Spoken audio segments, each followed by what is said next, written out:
Olá, bem-vindos ao Avaliação Escolar. Hoje eu quero dividir com vocês uma experiência pessoal. Uma experiência pessoal como professora alfabetizadora de uma turma de ano 1 na rede municipal do Rio de Janeiro. Essa experiência acabou me motivando a escrever um texto, né? Então, o texto chama-se Saberes e Não Saberes.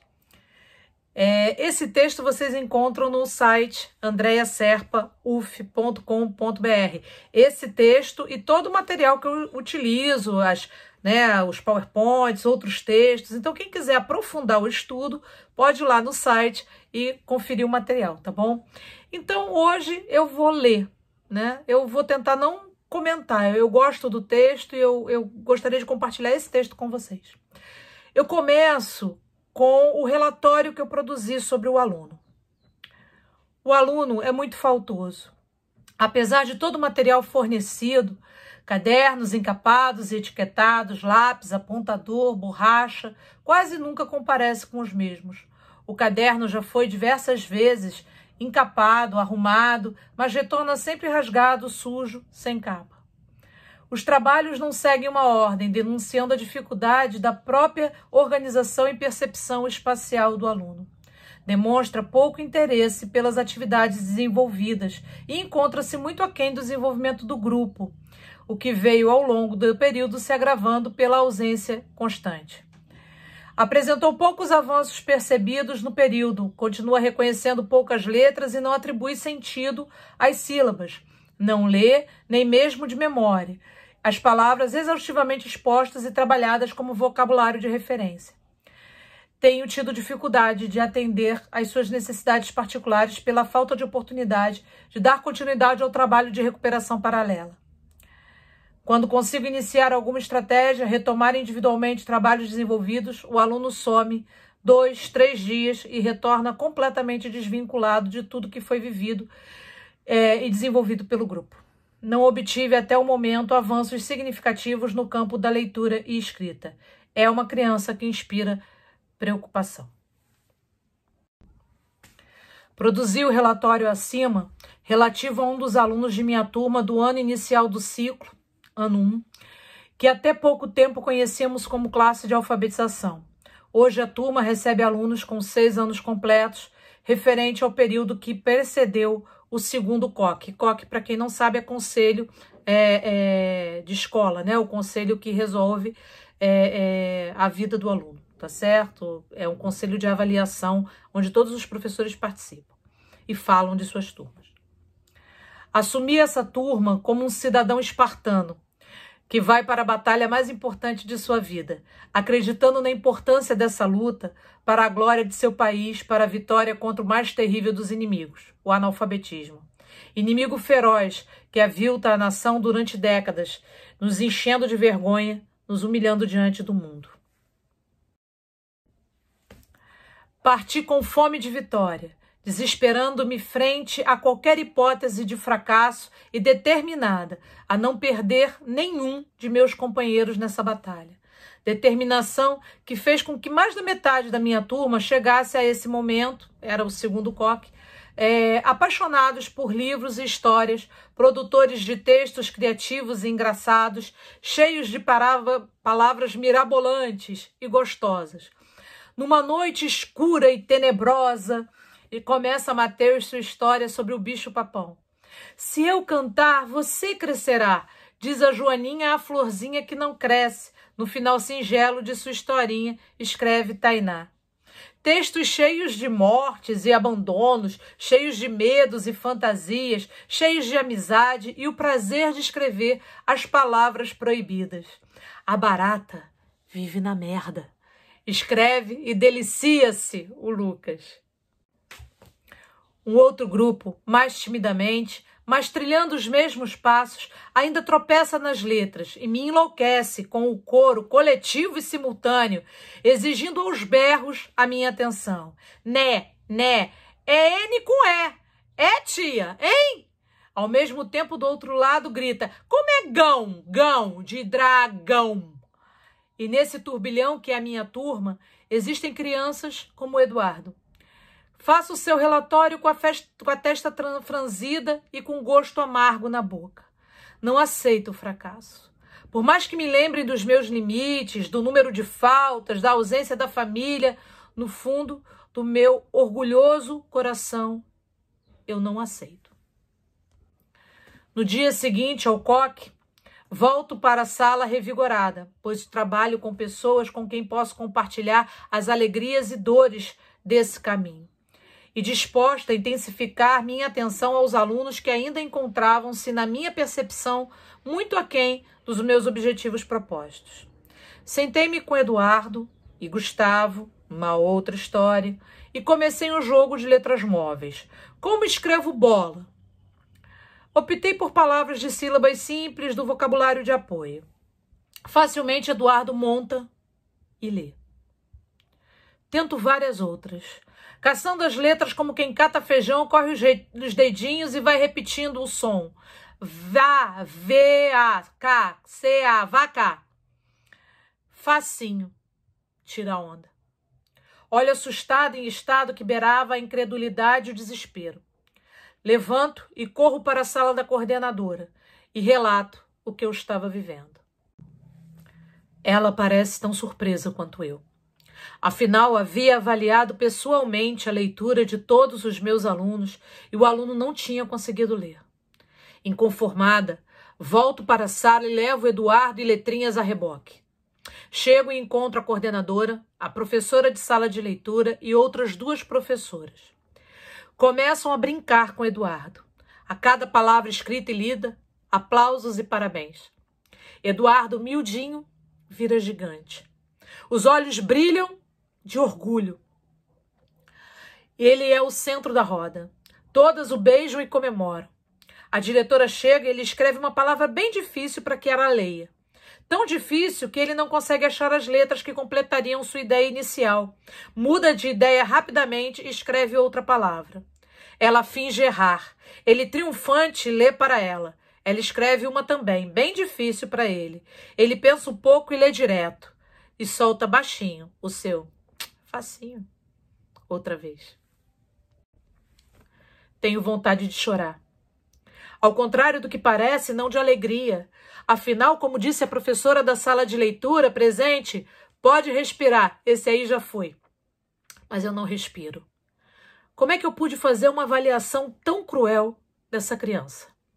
Como foi que não percebi o processo que o Eduardo vivia? Como passei tantos meses convivendo com essa criança e não a vi? Depois de tudo que li, depois de tudo que escrevi, de tudo que defendo e acredito, o que sabe os que erram, martelava em minha cabeça. E nós, professoras, o que pensamos saber? Quantos saberes nos faltam, quantas lacunas, quantas ausências, por que avaliei o Eduardo de uma maneira tão dura, tão equivocada? Ao ler a avaliação que fiz do meu aluno, depois a caminhada ao seu encontro e a nova leitura dessa mesma criança, fez com que reavaliasse não apenas o Eduardo.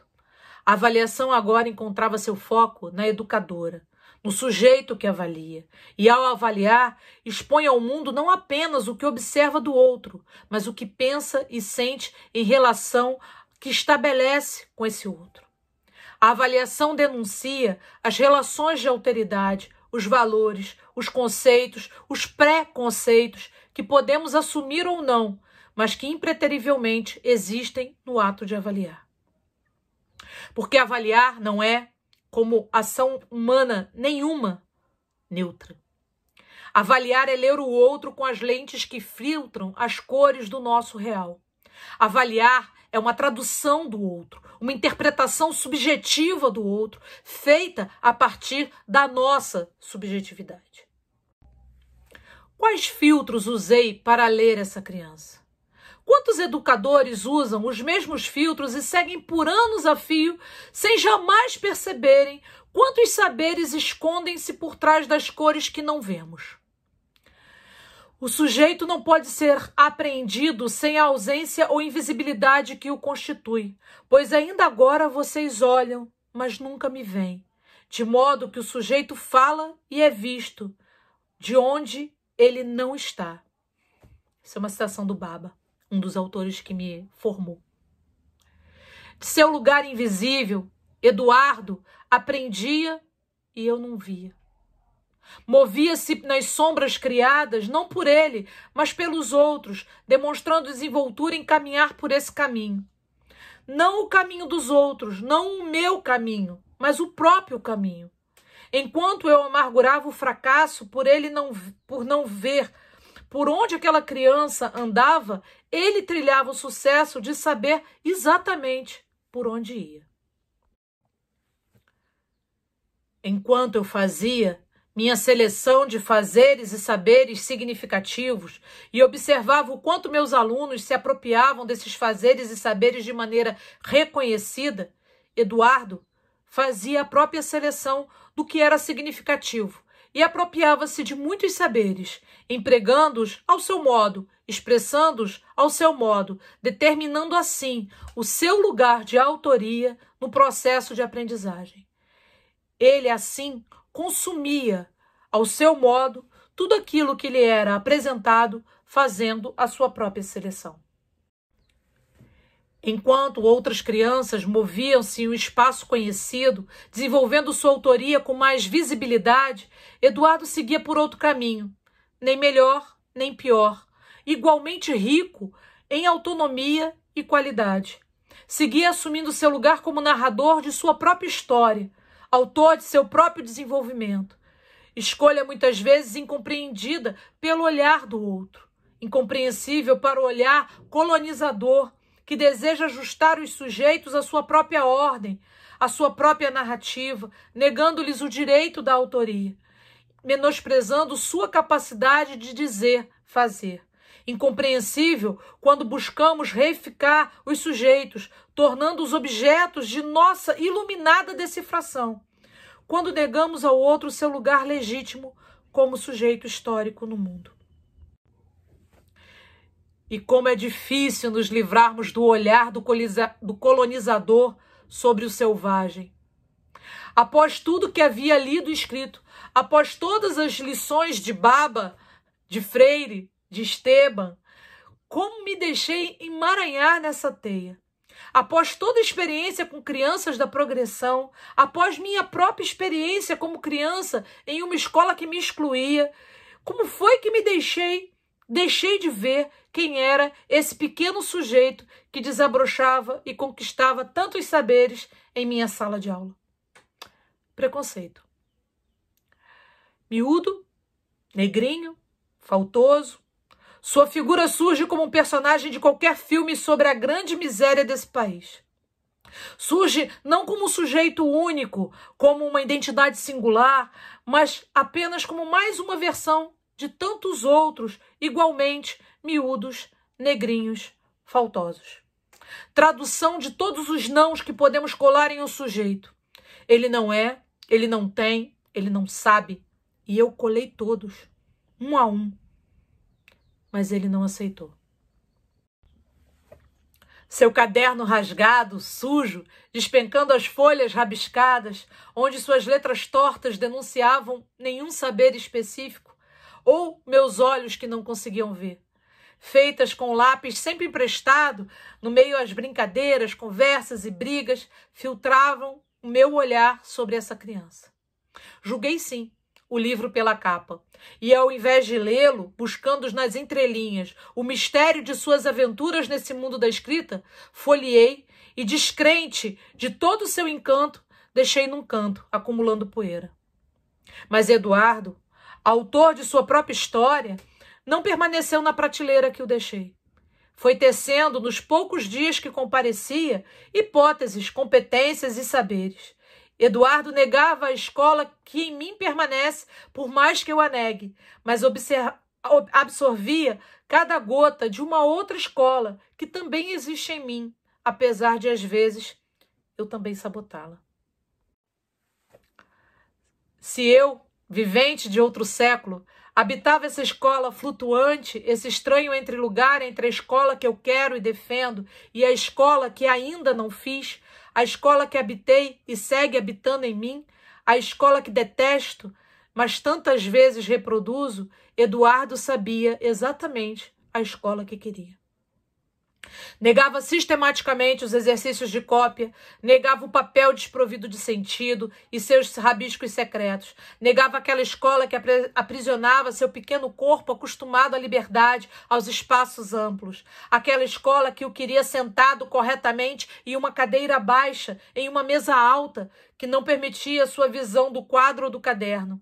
Negava aquelas linhas tão pequenas que tinha que registrar as letras arrumadinhas.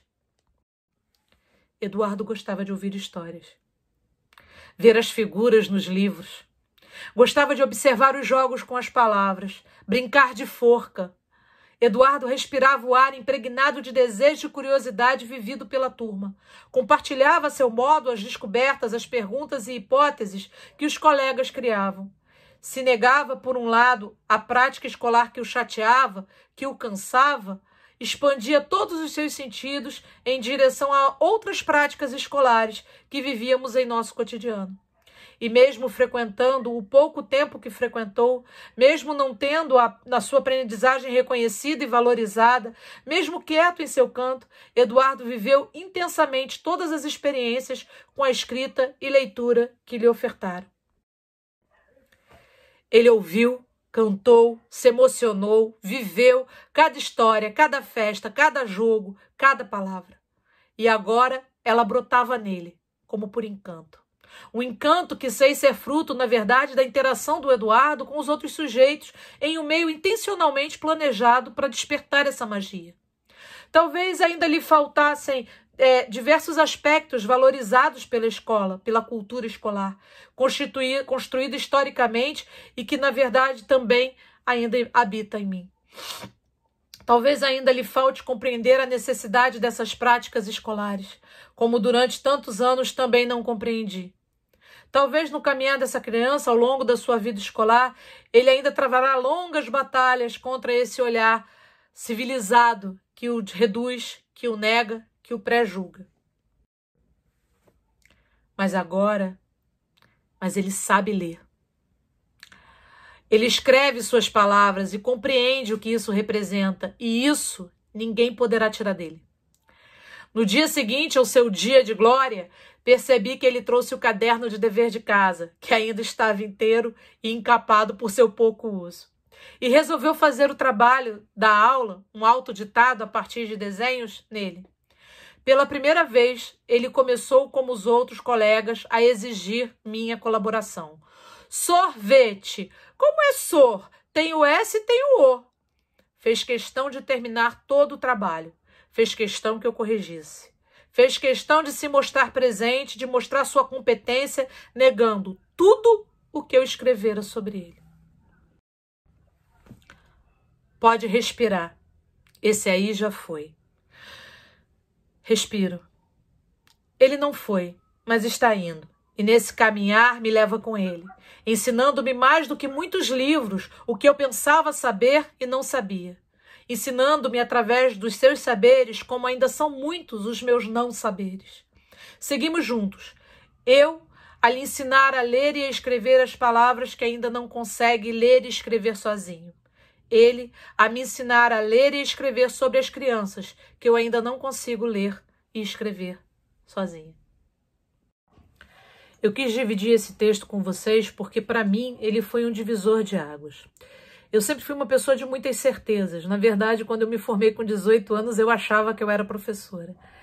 E eu acho que nesse momento eu já tinha compreendido a minha incompletude e já tinha compreendido a necessidade de buscar muito conhecimento diante de todos os desafios que a escola pública me colocou. Mas eu acho que o Eduardo, ele teve a capacidade realmente de me ensinar o tamanho da nossa ignorância, o tamanho dos nossos limites, a necessidade de um olhar mais generoso, mais atento, menos arrogante, menos prepotente sobre o que o outro constrói de conhecimento, o que o outro sabe ou deixa de saber. Eu acho que essa experiência e essa criança realmente foi um divisor de águas na minha formação. Por isso eu gostaria de compartilhar com vocês. Algumas pessoas, quando eu escrevi esse texto, falam assim, mas você está sendo muito dura com você mesmo. Eu acho que a gente precisa ser mais dura com a gente mesmo. Eu acho que nós, professores, precisamos sim né? Compreender a responsabilidade desse lugar, compreender a responsabilidade que é você fazer um juízo de valor do outro, né? Sem realmente ter certeza de que você está olhando esse outro de verdade.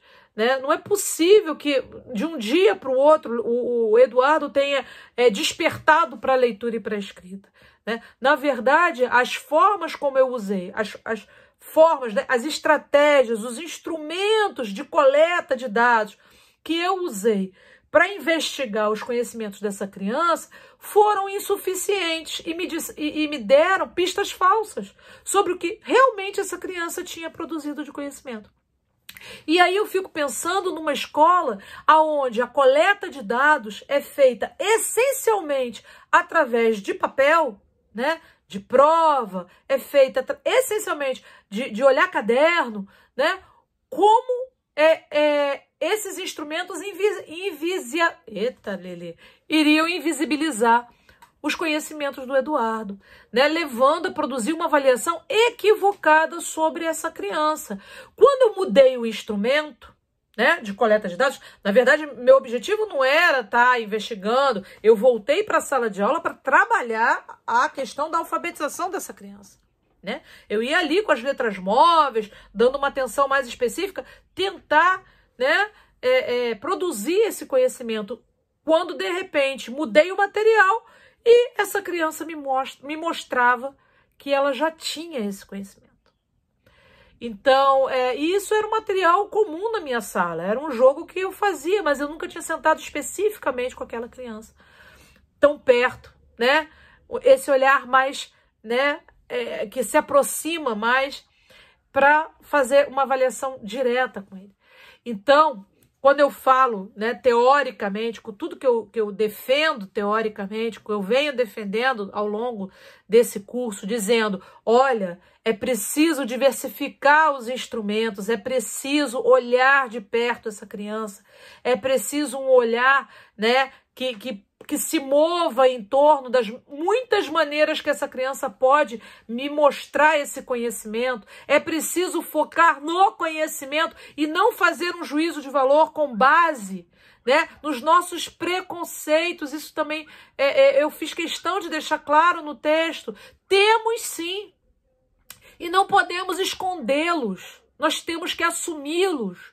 Temos sim o nosso olhar atravessado de preconceito para essa criança negra, favelada, que a família não aparece, que é ausente. O meu relatório, né, eu coloco todas as desculpas, né, para não ensinar. O meu relatório, lá no início do texto, eu vou me defendendo. É um relatório de defesa, né? Olha, eu encapo o caderno do Eduardo. Olha que professora maravilhosa que eu sou. Eu encapo o caderno para ele, eu dou lápis, né? Olha como eu sou interessada e eu vou me defendendo, né? Mas à medida que eu vou me defendendo, eu também vou deixando velado todos os preconceitos que eu tenho em relação a ele. A família ausente. O Eduardo, eu nunca conheci a família do Eduardo. Ninguém da família do Eduardo. Eu nunca vi. Eu passei um ano inteiro com essa criança. Eu nunca vi a família dele. Só que isso não impediu ele de aprender a ler e escrever. Né? Então, eu dei uma série de desculpas que no final, quando essa criança aprende a ler e escrever, né?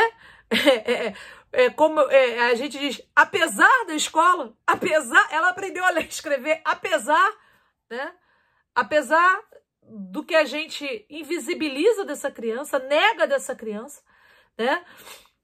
Com a consciência, também digo isso no texto, com a consciência de que outras coisas eram produzidas, e eram, porque eu sempre não trabalho com cartilha, não trabalho seguindo um método fechado, então eu tenho muito mais liberdade para ofertar aos meus alunos experiências com a língua, com a palavra. Então minha sala sempre teve música, sempre teve livro, sempre teve parlenda, sempre teve trava-língua, sempre teve forca, sempre teve cruzadinha, né? Mas tinha autoditado, tinha produção de texto, criação de livrinhos, né? Então, assim, tinha muita escrita espontânea. Então, assim, tinham outras coisas que o Eduardo estava vivendo e estava se alimentando, mas ele não estava me mostrando da forma como eu sabia ler. Eu não conseguia ver. Então, a importância da gente criar esses espaços para que essas crianças se mostrem, para que essas crianças tenham a oportunidade de apresentar o seu conhecimento fora dos nossos padrões, fora das nossas linhas, fora do nosso pontilhado, das nossas lacunas. Nem todas as crianças preenchem as nossas lacunas, mas isso não significa que elas não estejam produzindo conhecimento. Significa que elas não sabem mostrar esse conhecimento dessa forma como nós estamos entendendo. Mas elas têm um conhecimento e elas, quando é dada a oportunidade, elas apresentam esse conhecimento. Então, eu queria compartilhar essa experiência com vocês. Quem quiser ler o texto completo, tá na página. Ele é um texto que até hoje me emociona. Eu leio e me vem a mesma emoção que eu senti em 2007. Esse texto é de 2007. Portanto, o Eduardo hoje já é um lindo rapaz. E aí eu queria muito compartilhar com vocês e dizer que a experiência docente, né, a teoria e a prática, elas vão se constituindo nesse movimento, nessa nossa... A gente lê, a gente estuda, a gente faz, e aí a gente olha para esse nosso fazer e pensa esse nosso fazer com o auxílio da teoria. Então não é a teoria lá e a prática cá. É a professora pesquisadora, a professora que olha para a sua prática, que olha para o seu fazer e pensa toda essa teoria que está se movendo nessa prática e se pensa nesse processo e se autoavalia nesse processo e avalia suas práticas, mas não só suas práticas, né? Seus valores, suas concepções, seus conceitos, seus preconceitos. É preciso que o sujeito avaliador também tenha essa clareza de si mesmo. Bom, gente, espero que vocês tenham gostado dessa pequena conversa de hoje. Então, quem quiser, confira o texto completo lá no site andreaserpauf.com.br e até a próxima.